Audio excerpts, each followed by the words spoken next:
de vous retrouver pour la dernière livraison de la journée. Nous allons commencer avec cette brève initialement prévue pour le lundi 5 octobre selon les calendriers réaménagés du ministère de l'enseignement primaire, secondaire et technique à la suite de la levée de l'état d'urgence due à la pandémie de Covid-19. La rentrée scolaire 2020-2021 est finalement fixée au 12 octobre prochain. La décision a été prise au cours de la 50e réunion du Conseil des ministres tenue ce vendredi 25 septembre. La proposition des calendriers réaménagés pour plutôt la rentrée 2020-2021 ont été formulées. Cette rentrée est désormais fixée au 12 octobre 2020 en luttant dans le compte rendu du Conseil des ministres. Restons toujours dans ce chapitre pour parler de la prise en charge des enseignants nouvelles unités qui a été examinée par le gouvernement et que ces derniers continuent de s'y pencher. Les propositions de solutions ont été formulées et une annonce sera faite dans le tout prochain jour par le ministre d'État, note le gouvernement. Autre chose à présent, le médicament sûr et efficace pour tous. C'est sous ces thèmes que l'humanité tout entière a célébré ce 25 septembre la journée internationale des pharmaciens. À cette occasion, le Conseil national de l'ordre des pharmaciens de la République démocratique du Congo, en partenariat avec quelques associations membres de la société civile, a tenu une conférence de presse dans l'objectif d'expliquer le bien fondé de cette activité. Alpha Mutombo et Baudry Soda étaient présents pour le compte de Vainqueur Télévision. Nous bâtirons un pays plus beau qu'avant. À l'occasion de cette journée célébrée ce 25 septembre à la salle Maïrini Bordeaux à l'UPC, une conférence de presse animée par Faustin Kabea, président du Conseil national de l'ordre des pharmaciens de la République démocratique du Congo, a insisté sur le fait que l'inspection générale de la santé doit procéder à un contrôle strict de la vente en gros des médicaments. À la question de savoir l'impact d'un pharmacien dans la communauté, José Congolo, président provincial, et d'autres participants ont dit ceci. Donc il y a le médecin qui pose l'anamnèse et le diagnostic au travers de l'anamnèse. Il y a l'infirmier qui prend les signes vitaux et le reste, il viendra encore pour administrer. Mais il y a le médicament que le pharmacien met à la disposition de la population. Et lorsqu'il est guéri, ce retour-là, pour nous, c'est ça l'impact que nous avons auprès de la communauté. Mais maintenant, est-ce que la communauté comprend et perçoit ça de cette façon? Aux pharmaciens, soyez de plus en plus pharmaciens dans vos officines, soyez de plus en plus pharmaciens en s'installant réellement dans la ville pour permettre une bonne disponibilité des médicaments. La journée d'aujourd'hui, c'est une journée de commémoration de notre profession qui est la pharmacie. Nous, en tant que pharmaciens, vu que nous assumons la sécurité sanitaire du patient via le médicament, c'est ainsi que nous nous sentons responsables et nous voyons cette responsabilité sur nous et comment exercer notre profession comme il se doit pour sécuriser la population. Futur pharmacien, je me sens heureux d'être déjà là accompagné de mes futurs confrères et je suis appelé à intervenir plus tard pour l'intérêt de ma population et déjà je dois connaître les méandres qui entourent ma future profession et je me sens vraiment flatté d'être là. Toujours dans le cadre de cette journée célébrée à Kinshasa, la capitale et dans le monde, un carnaval inautorisé est prévu pour ce samedi 26 septembre avec pour objectif sensibiliser la population sur le rôle d'un pharmacien dans la communauté. Et en société, avoir un postérieur développé et charnu devient un phénomène très apprécié par les jeunes filles de la ville-province de Kinshasa. Des médicaments et autres produits pour grossir se vendent comme des petits pas dans le pharmacien, voire même au coin des rues. Une question mérite d'être posée, à savoir quelles sont les conséquences à long terme liées à l'utilisation de produits vitaminés. Ruth Mouy signe ce reportage. L'utilisation de produits à base de vitamine C4, d'hexacor, d'irabolin et autres est devenue fréquente dans la ville-province de Kinshasa. Pour les jeunes filles qui pensent que grossir et avoir des postérieurs développés est une astuce de la beauté.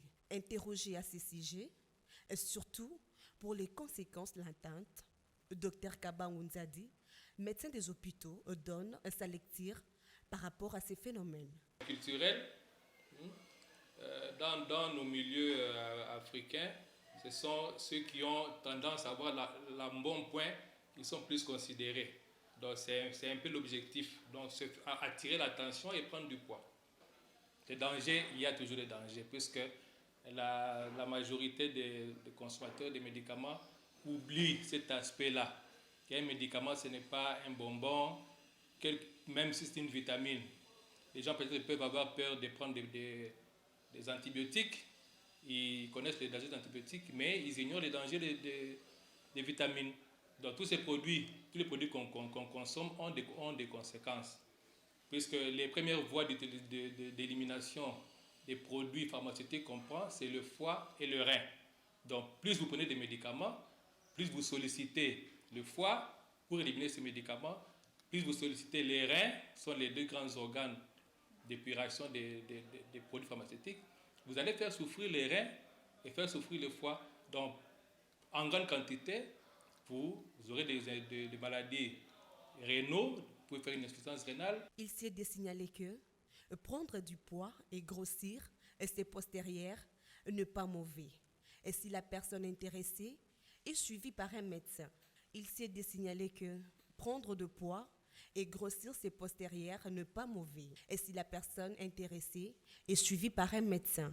Au cas contraire, le faire sans conseil d'un spécialiste n'est ni plus ni moins une automédication avec tout son corollaire. À l'actualité, c'est également les habitants du quartier Pundi et dans la commune de Matete qui se plaignent depuis un certain temps de l'insécurité dans cette partie de la capitale causée par le jeune délinquant connu sous le nom de Kuluna. À en croire la population victime de ces jeunes bandits, ces derniers attaquent, blessent et arrachent le bien des paisibles citoyens chaque jour qui passe. Regardez. Nous sommes à Matete, précisément au quartier Podi, où les habitants de cette contrée se plaignent de l'insécurité qui bat son plein. D'après la population de cette municipalité, l'insécurité est causée par les jeunes Kuluna qui sont pour la plupart désœuvrés et manquent d'encadrement. Sécurité bamama oyo bakendaka koteka na bango na bawenze nde ezalaka kaka omata pale boye omona ya yabimiseli ye lishethe abotoli ye saki tuka esalaka biso mpasi sécurité ezali makasi. Les autres par contre évoquent la situation sociale qui demeure précaire tout en souhaitant que ce jeune devrait être poursuivi puis arrêté au lieu d'être relâché après plusieurs arrestations. Quelques jours, baluka kaka ata mwa métier moko boye batia bango ata na centre moko munene soki bakangi bakie kuna batia bango na kati ya centre bazopesa bango mwa musala moko bazosala comme ça bakotika yango lokola bazosala te chômage eza ebele bazotanga pe te yango wana Kuluna ezokoma kaka de plus en plus makasi ezokoma ebele baluka nde solution makambo esila. La libre circulation de personnes et de leurs biens sont garantis dans la Constitution. L'État doit en principe veiller sur tous les citoyens au lieu que la population soit exposée à ce qui semble être les sports préférés de ces délinquants. Parlons à présent de l'opération Kin Bopeto, où les coordinateurs de Kinshasa, Bopeto, Germain Mpundu, s'est entretenu ce vendredi dans son cabinet de travail avec quelques chefs des rues. Objectif, les sensibiliser au sujet de la 8e journée Bopeto qui sera organisée aujourd'hui même, samedi 26 septembre, sur l'ensemble de la ville-province de Kinshasa. Judith Lubila. Un seul point était inscrit à l'ordre du jour, à savoir sensibilisation autour de la 8e journée Bopeto, une activité d'assainissement organisée tous les derniers samedis du mois. On prépare à cette réunion d'échange quelques chefs de riz de la ville de Kinshasa.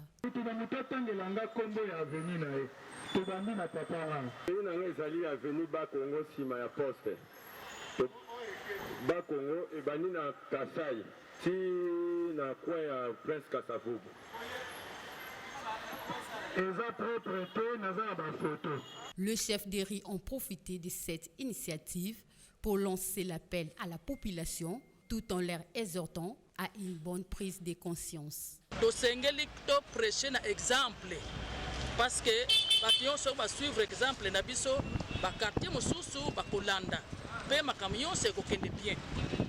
En tout cas initiative oyo soki eke mosika ekoseplisanga makasi ndenge bakonzi nyonso bazoloba kobanda na ye moko premier citoyen papa Ngobila coordonnateur mama Malonda na chef du quartier mpe bakonzi ya mboka président de la République bazo mettre accent sur chef de riz. Alors bato mingi babanda komiyeba te. Alors aujourd'hui toye comprendre que chef de riz azali 5e personnalité na mboka na biso, président de la République, gouverneur, bourgmestre, chef du quartier et puis chef de riz. Alors charge oyo bapesi biso ezali ya kolandela bato na kati ya avenue na biso, kolandela basyndic barepresentant baimmeuble baisager bazowuta libanda bazoya awa biso bachef de riz tozala premièrement na collaboration na bato wana, ensuite tout encadrer bango afin que mboka na biso ekokana liboso. Les activités Bopeto visent à lutter contre l'insalubrité dans la ville-province de Kinshasa. Fin de ces bulletins d'information. Merci de l'avoir suivi. Et on se retrouve à 17h juste pour les comptes de votre émission Parole aux femmes. Et l'entretemps, je vous laisse avec Inaka Bongo pour le samedi quoi matin avec entre nous.